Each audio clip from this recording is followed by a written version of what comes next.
1904년 여름, 뉴욕시는 스캔들로 들끓고 있었습니다.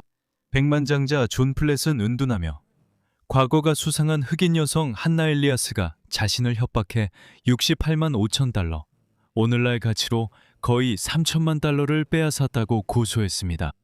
이 일로 한나 엘리아스는 미국에서 가장 부유하고 악명 높은 흑인 여성으로 손꼽히게 되었습니다. 저와 함께 그녀의 이야기를 알아봅시다.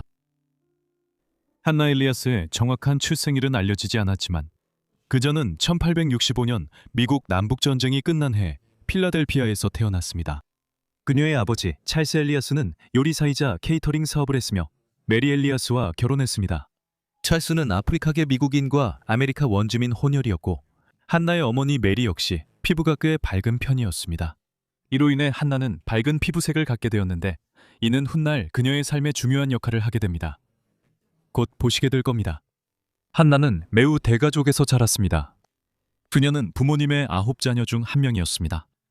그들은 당시 아프리카계 미국인들에게 가장 부유한 동네로 여겨졌던 곳에 살았지만 가족이 워낙 많았기 때문에 찰스가 좋은 수입을 올렸음에도 불구하고 그들은 결코 부유하지 않았습니다. 그래도 그 가족은 평판이 좋았고 꾸준히 사회 경제적 지위를 높여가고 있었습니다. 찰스는 가족을 더 큰 집으로 이사시켜 필라델피아의 변호사와 유력한 흑인 사업가들이 사는 지역에 정착했습니다. 그녀와 그녀의 형제자매들은 공립학교에 다녔고 괜찮은 교육을 받았습니다. 이 외에는 우리는 한나의 성장 과정에 대해 그다지 많이 알지 못합니다. 한나의 이야기가 진짜로 시작된 것은 그녀의 언니 해티의 결혼식이 1884년에 열렸을 때, 즉 한나가 약 19세였을 때였습니다. 결혼식 이전에 한나는 필라델피아 북부에 사는 부유한 여성의 집에서 일을 시작했습니다. 나중에 밝혀진 사실이지만 언니의 결혼식 이전에 한나는 고용주의 옷장에서 값비싼 드레스를 빌리기로 결심했던 것으로 드러났습니다. 해티의 결혼식에서 많은 사람들이 한나의 드레스가 화려하고 고급스럽다고 이야기했습니다. 참석자 한 명에 따르면 그녀가 그날 밤의 주인공이었습니다. 하지만 일은 거기서 끝나지 않았습니다. 아마도 한나는 드레스를 가져온 곳에 다시 돌려놓으려고 했고 자신의 행동이 아무에게도 들키지 않기를 바랐던 것 같습니다. 하지만 며칠 뒤 한나가 아직 직장에 돌아가기 전에 경찰관들이 엘리오스 집에 찾아와 한나를 체포했습니다. 고용주는 드레스가 없어진 것을 알아차렸고 그것을 가져간 사람이 한나임을 깨달았습니다. 이 시절에는 아프리카계 미국인들이 백인에게 범죄를 저질렀다고 의심받을 경우 미국에서 제대로 된 적법 절차를 보장받지 못했습니다. 그날 저녁 한나는 곧바로 법정에 끌려가 절도죄로 유죄 판결을 받았습니다. 그녀는 필라델피아의 모야맨싱 교도소에서 4개월형을 선고받았습니다. 그곳에서 한나는 약 40명의 다른 여성들과 함께 구금되었습니다. 교도소의 나머지 구역엔 남성 수감자가 많았고 이들 중 상당수는 폭력 등 중범죄로 수감됐습니다. 한나는 이곳에서 형량인 4개월을 모두 복역하게 되었고 바로 이때 그녀의 인생은 어두운 전환점을 맞이하게 됩니다.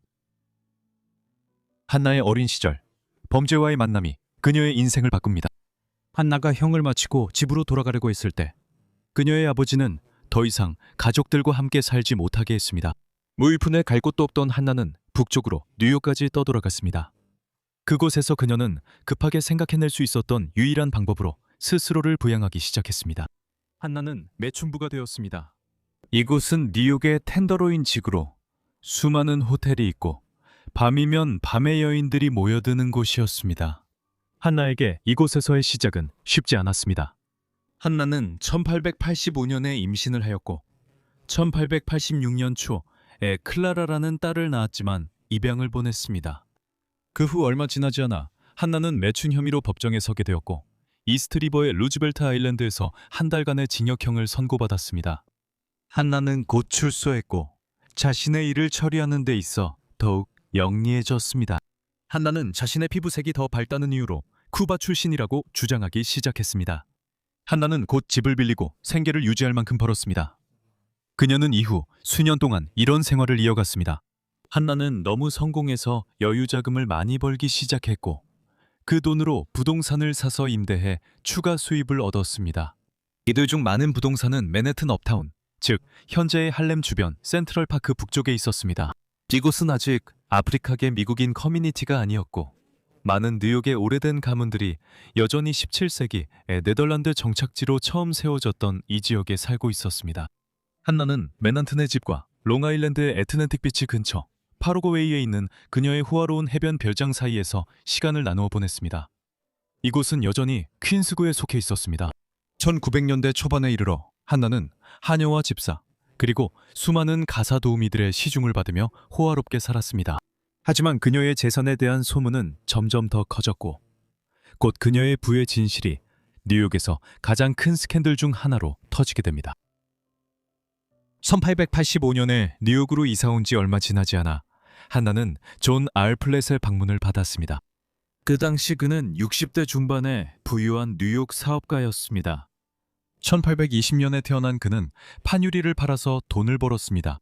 이 첫 만남은 1887년 플랫이 맨해튼에서 엘리어스를 다시 만난 후 더 자주 만나는 관계로 발전했습니다. 휴대전화나 현대적인 통신수단이 없던 시절, 텐더로인 지구의 여성들은 종종 경찰의 급습을 피하기 위해 이사를 다녔습니다. 하지만 한나와 그녀의 연인은 다른 많은 사람들처럼 비밀리에 연락을 주고받는 방법을 찾아냈습니다. 배시와 포퍼라는 이름을 사용해 그들은 뉴욕 신문의 분류 광고란에 암호화된 광고를 식었습니다. 이 메시지들은 그들이 매일 밤 어디에 있을지를 알려주었습니다. 그리고 한나와 존의 밤은 짧은 만남이 아니었습니다. 그들의 비밀 관계는 수년간 이어졌습니다. 존 플랫은 기혼자였고 뉴욕에서 잘 알려진 인물이었습니다. 인중함이 중요했고 그는 한나가 비밀을 잘 지킨다는 점을 높이 평가했습니다. 플랫은 곧 그녀에게 돈을 주기 시작했습니다. 많은 돈이었습니다. 나중의 기록에 따르면 그는 그녀에게 한 달에 $2,000에서 $6,000를 주기 시작했다고 합니다. 이는 오늘날 돈으로 약 $70,000에서 $210,000에 해당합니다. 그는 그녀에게 그 돈으로 부동산, 주식 구입을 조언했습니다. 얼마 지나지 않아 그녀는 부유해졌고 결국 세계에서 가장 부유한 여성 중 한 명이 되었으며 아마도 미국에서 가장 부유한 흑인 여성이 되었을 것입니다. 한나가 존 플랫의 조언을 받아 한 초기 투자 중 하나는 그의 가족집 근처에 있는 집이었고 그녀는 그곳에서 방을 임대하기 시작했습니다. 1895년 어느 밤 플랫이 방문했습니다. 그곳에 살던 흑인 세입자 코넬리우스 윌리엄스는 짜증이 난 채 문을 열었습니다. 플랫이 가명인 그린시라고 하며 사람들이 있냐고 묻자 윌리엄스는 그의 얼굴 앞에서 문을 쾅 닫아버렸습니다. 그는 나중에 하인에게 그 남자가 누구냐고 물었고 그녀는 그가 그린시라고 말해주었습니다. 몇 주 후 엘리어스는 윌리엄스를 집에서 쫓아냈습니다. 그는 그녀에게 집착했고 쫓겨난 일은 큰 충격이었습니다. 수수께끼의 그린시 원인이라고 확신한 그는 분노에 휩싸여 집을 떠났고 반드시 복수하겠다고 맹세했습니다.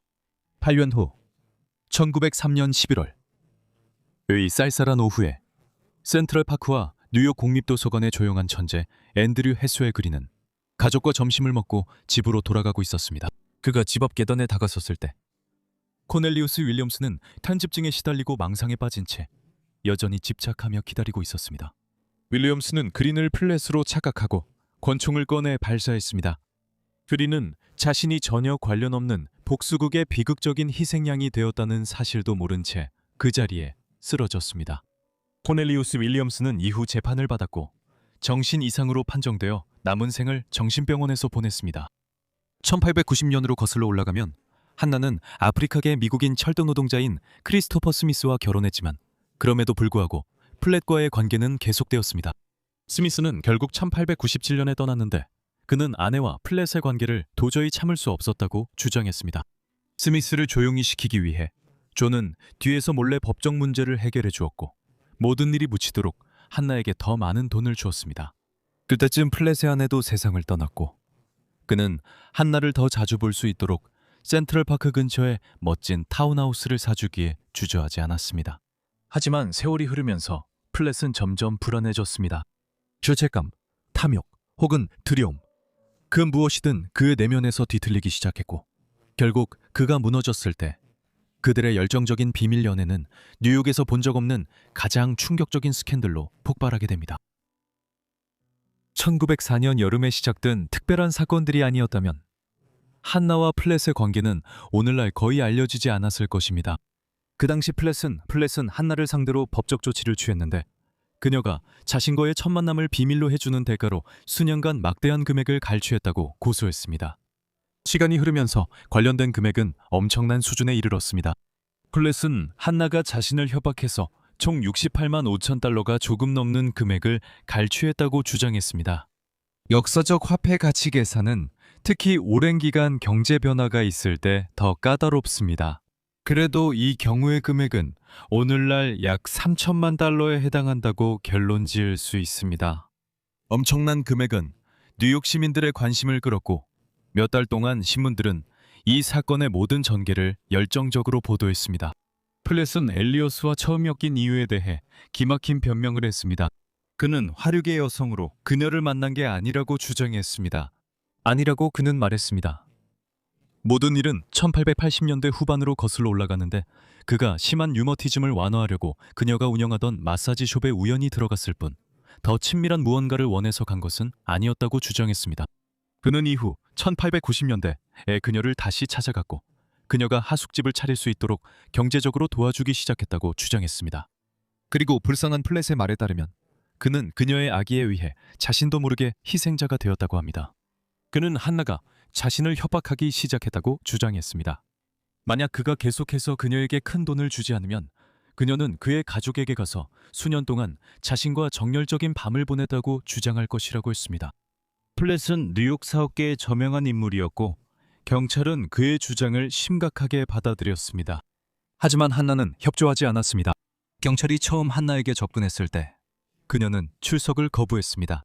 그 후 경찰은 한나의 타운하우스에 들이닥쳐 사건과 관련이 있을 것 같은 모든 것을 압수했습니다. 그녀는 로어 맨해튼에 있는 악명 높고 음침하며 냉혹한 톰스 교도소로 이송되었습니다. 한나는 차가운 교도소 벽 안에서 긴장된 며칠을 보냈지만 놀라운 반전으로 갑자기 석방되었습니다. 수사관들은 한나가 그를 협박했다는 그의 주장을 뒷받침할 증거가 없다고 결론지었습니다. 막대한 금액이 오갔음에도 불구하고 플랫은 해마다 자발적으로 돈을 건넨 것으로 드러났습니다. 그 후 몇 주 동안 플랫이 이 사건을 마지못해 제기했다는 것이 분명해졌습니다. 압박은 가족에게서 온 것이었습니다. 그가 거액을 조용히 건네준 사실을 가족이 알자 곧 당황했습니다. 거대한 유산이 될 줄 알았던 돈은 거의 사라졌고 가족들은 누군가를 탓하고 싶어 했습니다. 경찰이 아무런 증거도 찾지 못해 플랫이 고소를 취하한 후 그의 가족들은 직접 행동에 나서 한나를 민사법정으로 끌고 가 돈을 되찾으려 했습니다. 하지만 그들은 예전처럼 아무것도 얻지 못했습니다. 1905년 초가 되자 이 이야기는 점차 사그라들었고 한나는 혐의를 벗었습니다. 이 모든 사건은 20세기 초 뉴욕의 인종 정치가 어떠했는지를 보여주는 기이한 일이었습니다. 예를 들어 신문들은 이 사건을 다루면서 사건 자체보다는 한나의 인종적 배경에 더 관심을 보였고 일부 신문들은 심지어 그녀가 외국 태생의 여성이라는 주장까지 내놓았습니다.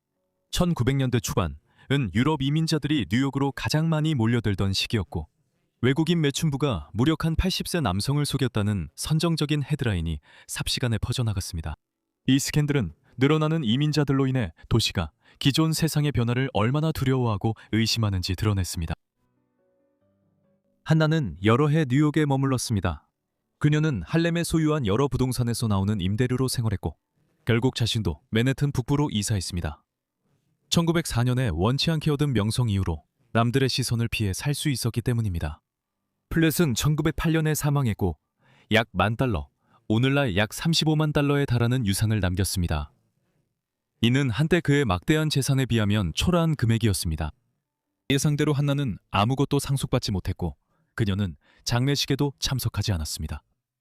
1910년대에 한나는 할렘에서 다양한 토지 거래에 관여했습니다.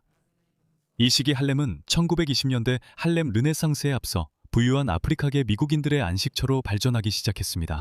하지만 한나는 이 지역의 아프리카계 미국인 문화 발전을 거의 보지 못했습니다. 1923년 뉴욕에서 계속되는 악명에 지친 한나는 아마도 자신의 의심스러운 재정적 과거로 인한 여러 소송을 피하기 위해 완전히 떠나기로 결심했습니다. 한나와 그녀의 집사인 일본인 카토는 유럽행 배에 올랐고 다시는 돌아오지 않았습니다. 한나는 이후 프랑스에 정착했습니다. 이후 일들은 수많은 소문을 낳았습니다.